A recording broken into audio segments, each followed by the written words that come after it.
من ملیم و اینجام که با هم دیگه قصه گوش بدیم، قصه های قشنگ از سرزمین های مختلف و این اجازه رو به خودمون بدیم که بارها و بارها و بارها این زندگی رو زندگی کنیم. این اولین ویدیوی کانال منه و من برای شما یه قصه انتخاب کردم. خیلی راستش بهش فکر کردم که چه قصه انتخاب کنم، ولی از هر طرف که نگاه کردم این قصه از همه‌شون جالب تر بود. این قصه حتما شما شنیدینش، حتما خوندینش، راجبش شنیدین و حتی اگه نخونده باشینش یا گوش نکرده باشین بهش، قسمت‌هایی از این کتاب حالا تو فضای مجازی یا توی قصه های دیگه یا تو حرفای آدم ها خیلی شنیدی یا تو آهنگایی که حتی شنیدی. پس این قصه آشناست، یه قصه آشناست. اگر از بچه های دیروز هستید این قصه رو میشنوید، خوشحالم که دوباره با صدای من. اگر از بچه های امروز هستید که این قصه رو میشنوید برای اولین بار، خیلی باعث افتخارمه که با صدای من این قصه رو میشنوید. این قصه یه قصه‌ای که با اینکه نثر کودکانه‌ای داره، ساده و روونه، پر از سوال‌های فلسفیه و هر باری که این قصه رو میخونید سوال تازه‌ای توی جهان شما، توی ذهن شما نقش میبنده و باعث میشه شما، یعنی اصلا شما رو وادار میکنه یه شکل دیگه‌ای به جهان اطرافتون نگاه بکنید. خلاصه که این قصه خیلی آشناست و یه قصه نوستالژی و خوبه که بریم برای شنیدنش. من برای اولین ویدیو و اولین قصه شازده کوچولو رو انتخاب کردم. قصه شازده کوچولو رو که همتون همونطور که میدونید اثر آنتوان دو سنت اگزوپریه و من برگردان احمد شاملو رو دارم، جناب آقای احمد شاملو رو دارم برای شما میخونم. بریم با هم تجربهش بکنیم، بریم با هم دوباره سوال تازه، جهان تازه رو تجربه بکنیم. یه چیز دیگه به ذهنم رسید و بگم، این که وقتی شما یه قصه رو از زبان کس دیگه‌ای میشنوین، یعنی یه کس دیگه‌ای داره بر شما قصه میخونه، این حس رو بهتون منتقل میکنه که تو آرومترین لحظه هاتون، اون موقعی که آرامش سرازیر شده تو جونتون، تو روانتون، تو زندگیتون، یه نفر دیگه حواسش به شما هست و داره براتون قصه میخونه یا قصه میگه. اگه قصه محاوره بگه که عالیه، اگرم از رو کتابی میخونه که عالی تره. من اینجا حواسم به آرامشتون هست، میخوام براتون قصه بخونم. پس بریم که با هم دیگه شروع بکنیم. شازده کوچولو. یک بار 6 سالم که بود، توی کتابی به اسم قصه های واقعی که درباره جنگل بکر نوشته شده بود، تصویر محشری دیدم از یک مار بوا که داشت حیوانی را میبلعید. آن تصویر یک چنین چیزی بود. توی کتاب آمده بود مارهای بوا شکارشان را همون جوری درسته قورت میدن، بی این که بجوندش. بعد دیگر نمیتوانند از جا بجنبند و تمام 6 ماهی را که هضمش طول میکشد میگیرند میخوابند.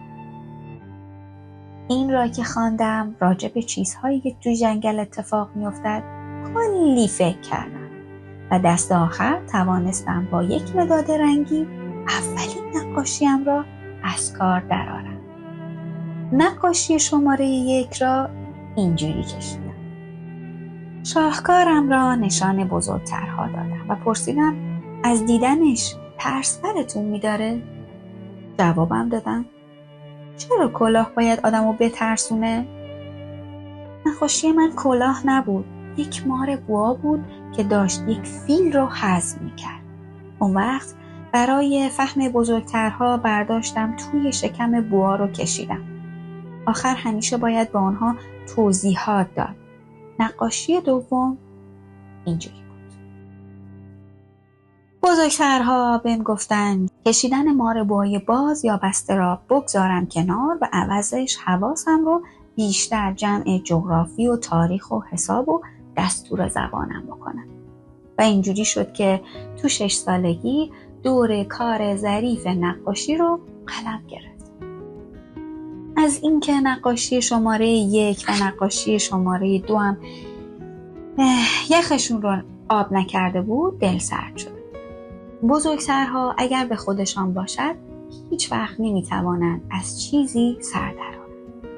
برای بچه ها هم خسته کننده است که همینجور مدام هر چیزی رو به اونها توضیح بدن.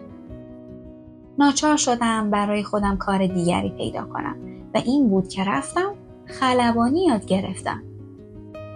بگویی نگویی تا حالا به همه جای دنیا پرواز کردم و راستی جغرافی خیلی بهم خدمت کرده.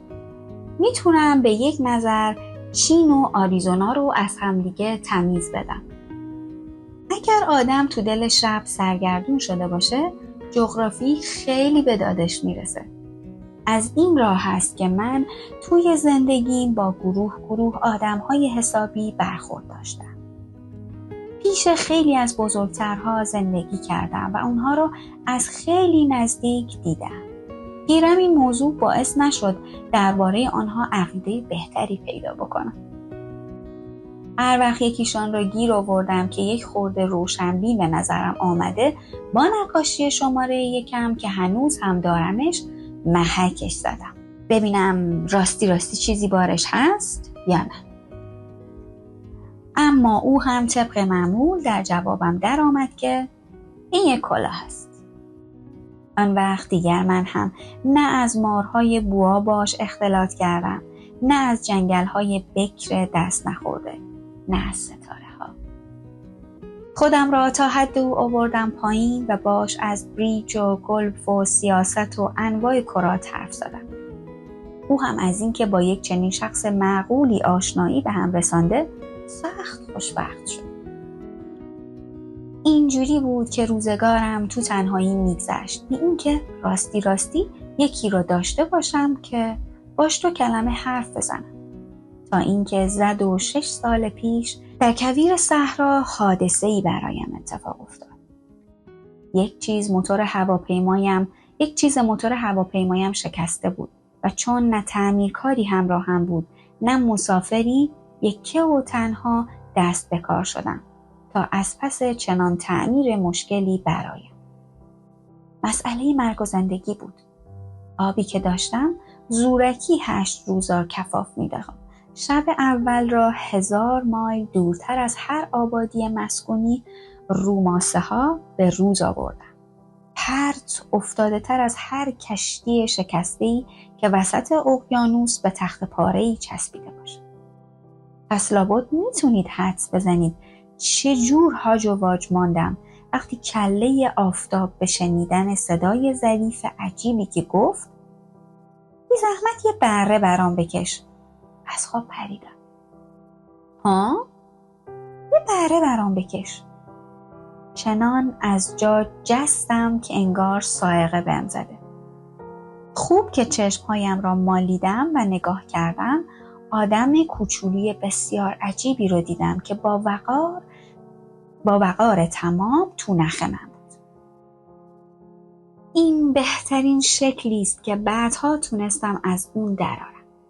گیرم البته آنچه من کشیدم کجا و خود او کجا. تقصیر من چیست؟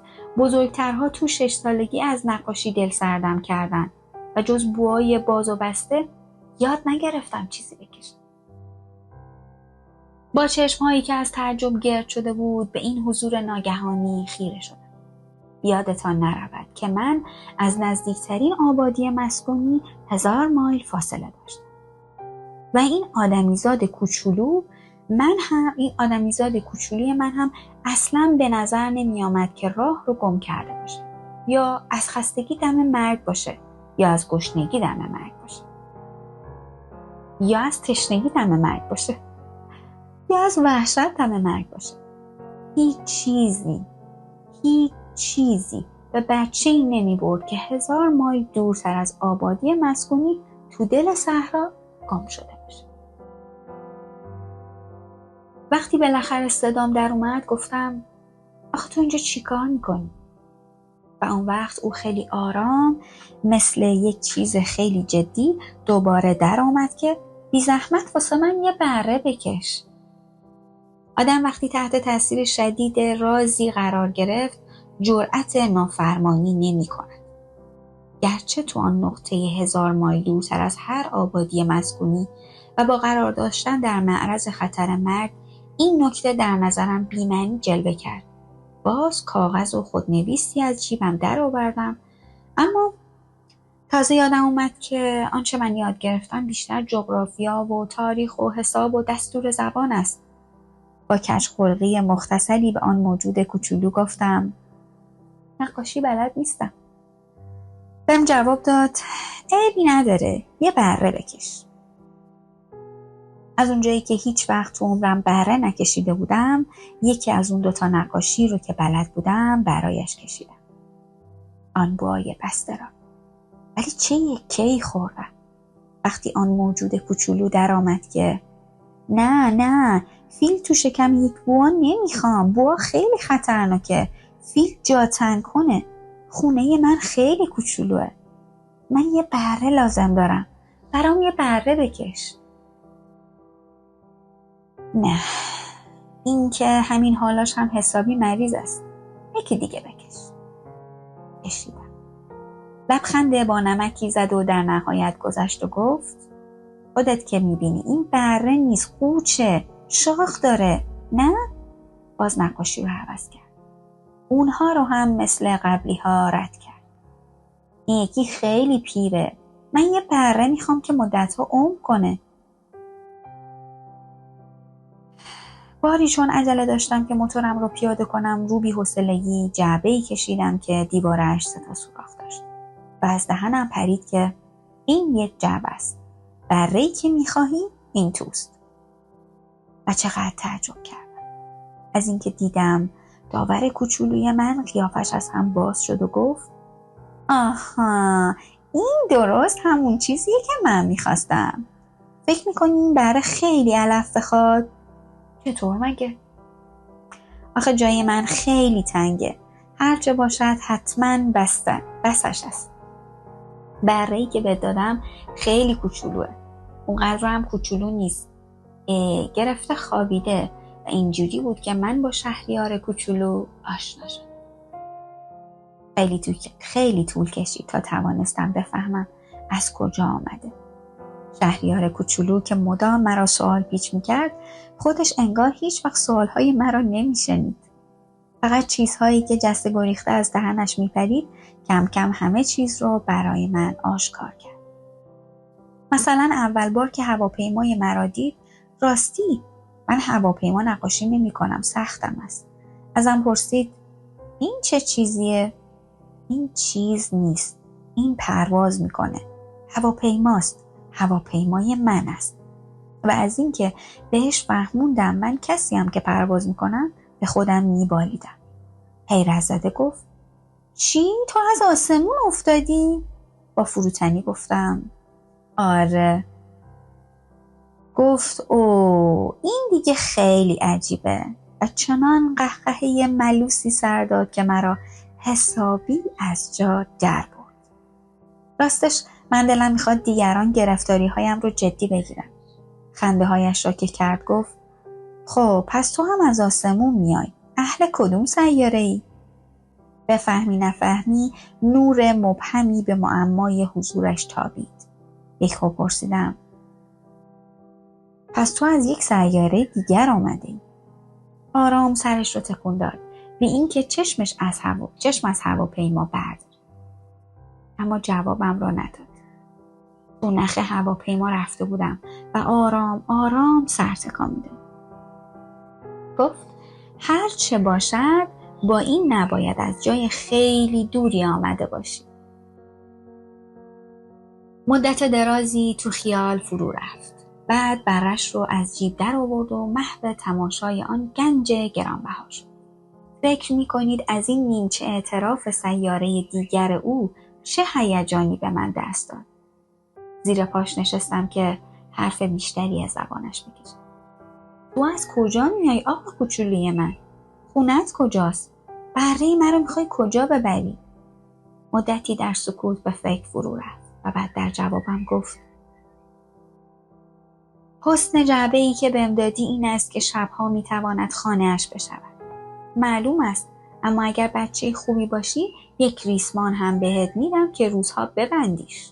یک ریسمان با یک میخ طویله. انگار از پیشنهادم جا خورد چون که گفت ببندمش؟ چه فکرا؟ آخه اگر نبندیش راه میفته میره و گم میشه. دوست کوچولوی من دوباره قش قش خنده را سر داد. مگه کجا میتونه بره؟ خدا میداند. راست شکمش رو میگیرد و میرود. بگذار برود. خانه من انقدر کوچک است.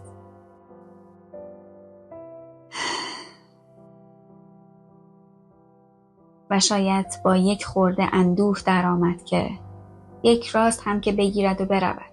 جای دوری نمیرد. به این ترتیب از یک موضوع خیلی مهم دیگر هم سر در آورد. اینکه سیاره او کمی از یک خانه معمولی بزرگتر. این نکته آنقدرها به حیرتم نینداخت.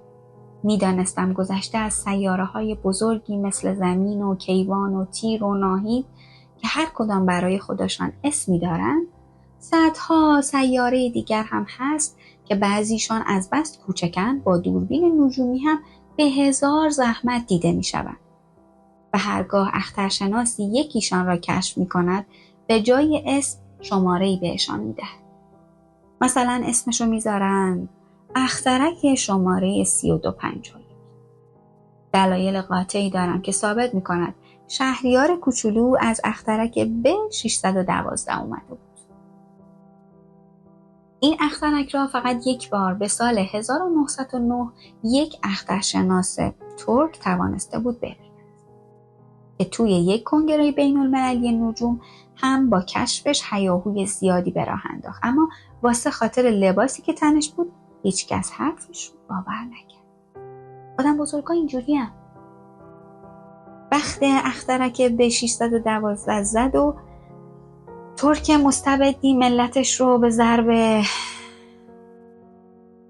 دگنک وادار به پوشیدن لباس اروپایی ها کرد.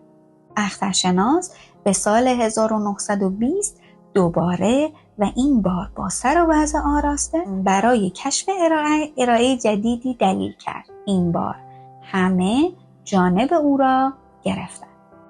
بخت اخترک B612 زد و ترک مستبدی ملتش رو به ضرب دگنک وادار به پوشیدن لباس اروپایی ها کرد.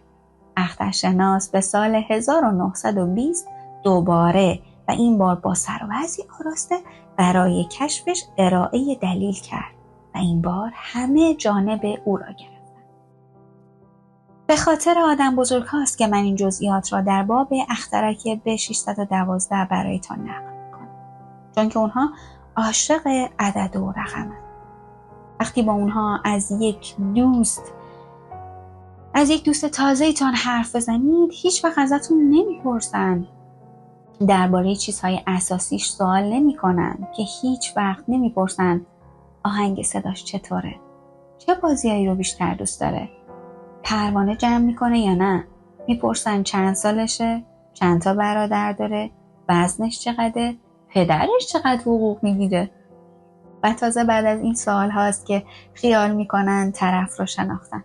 اگه به آدم بزرگا بگویید یک خانه قشنگ دیدم از آجر قرمز که جلوی پنجره هاش غرق شمعدانی و بامش پر از کبوتر بود، محال است بتوانند مجسمش کنند. باید حتما بهشان گفت یک خانه 100 میلیون تومانی دیدم تا صداشون بلند بشود که وای چقدر قشنگ. یا مثلا اگر بهشون بگی دلیل وجود شهریار کوچولو این که تو دل برو بود و میخندید و دلش یه بره میخواست و بره خواستن خودش بهترین دلیل وجود داشتن هر کسی است. شانه بالا میاندازن و با تو مثل بچه ها رفتار میکنه. اما اگه بهشون بگی سیاره‌ای که ازش اومده اخترک B612 است، بی معطلی قبول میکنه و دیگر 1000 جور چیز ازتون نمیپرسه. اینجوری هن دیگه. نباید ازشون دلخور شد. بچه ها باید نسبت به آدم بزرگ ها گذشت داشته باشن. اما البته ماها که مفهوم حقیقی زندگی رو درک میکنیم میخندیم به ریش هرچه عدد و رقم است. چیزی که من دلم میخواست این بود که این ماجرا را مثل قصه پریا نقل کنم. دلم میخواست بگویم یکی بود یکی نبود. روزی روزگاری یه شهریار کوچولو بود که تو اخترکی زندگی میکرد که همش یه خورده از خودش بزرگتر و واسه خودش پی دوست و همزبونی میگشت. اونهایی که مفهوم حقیقی زندگی رو درک کردن واقعیت قضیه رو با این لحن بیشتر حس میکنن. آخر من دوست ندارم کسی کتابم را سرسری بخونه. خدا میداند با نقل این خاطرات چه بار غمی روی دلم مینشیند. 6 سالی می شود که دوستم با بره‌اش رفته. این که اینجا می کوشم او را وصف کنم برای آن است که از خاطرم نرود. فراموش کردن یک دوست خیلی غم انگیز است. همه کس که دوستی ندارد. من هم می توانم مثل آدم بزرگها بشوم و فقط اعداد و رقم چشمشان را می گیرد. و باز به همین دلیل است که رفتم یک جعبه رنگ و چند تا مداد رنگی خریدم. تو سن و سال من واسه کسی که جز کشیدن یک بوی باز یا یک بوی بسته هیچ کاری نکرده، تازه اون هم در 6 سالگی دوباره به نقاشی رو کردن از اون حرف است. البته تا اونجا که بتونم سعی میکنم چیزهایی که میکشم تا حد ممکن شبیه باشه. گیرم موفقیت خودم اطمینان چندانی ندارم. یکی شبیه از آب در میآید، یکیش نه. سر قد و قوارش هم که حرف است. یک جا زیادی بلند درش آوردم، یک جا زیادی کوتاه. از رنگ لباسش هم مطمئن نیستم. خب رو حدس و گمان پیش رفتم. کاچی بعضیچ. و دست آخر گفته باشم که تو بعضی جزئیات مهمترش هم دچار اشتباه شدم. اما در این مورد دیگه باید ببخشم. دوستم زیر بار هیچ جور شرح و توصیفی نمیرفت. شاید مرا هم مثل خودش میپنداشت. اما از بخت بد دیدن بره ها از پشت جعبه از من بر نمیآید. نکند من هم یک خورده به آدم بزرگ ها رفتم. باید پیر شده باشم.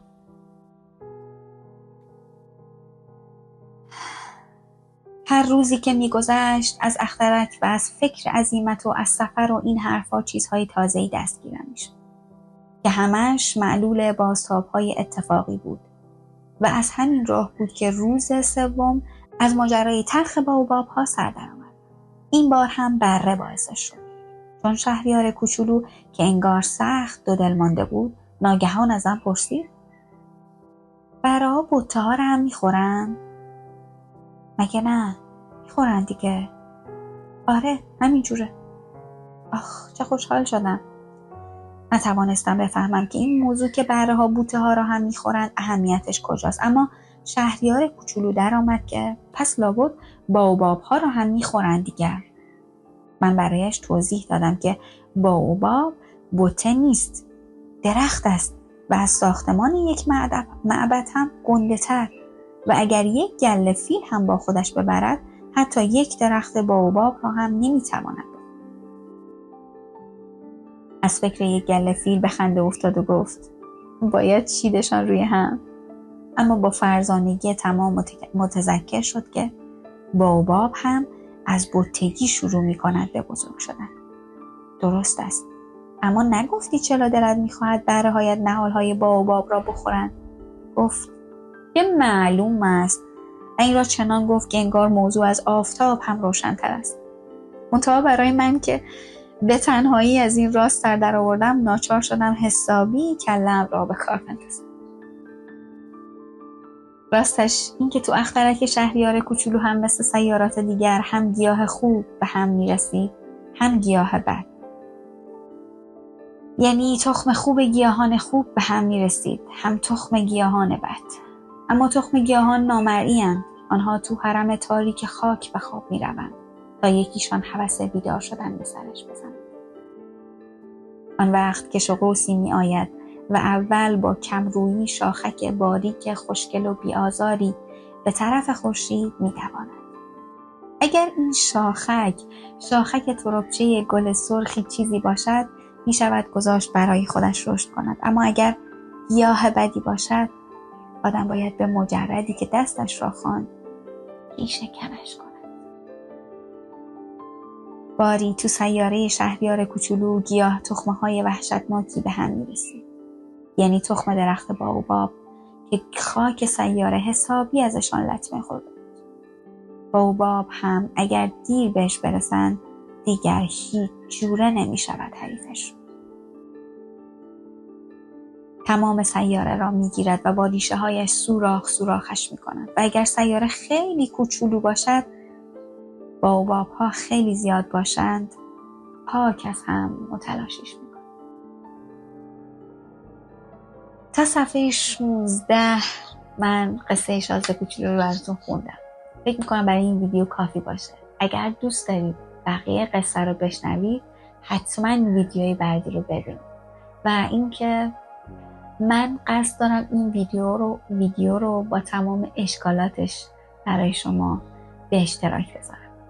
دلم میخواد واقعی باشه، مثل دوتا دوست، مثل یه مادر و فرزند، مثل یه عشق، یه کسی که واقعا کنارتون نشسته و توپق میزنه. با هم قصه رو میشنوید، تجربه میکنید و حس خوب میگیرید. من اینجام که حواسم به آرامشتون باشه، تو آرامشتون براتون قصه بخونم.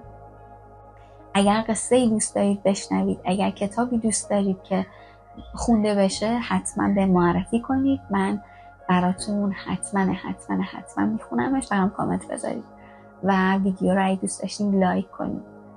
خیلی خوشحالم که شروع کردم به قصه خونی و شروع کردم که بیام تو خونه هاتون رو با هم دیگه باشیم، با هم دیگه یاد میگیریم، با هم دیگه میشنویم و با هم دیگه ادامه میدیم.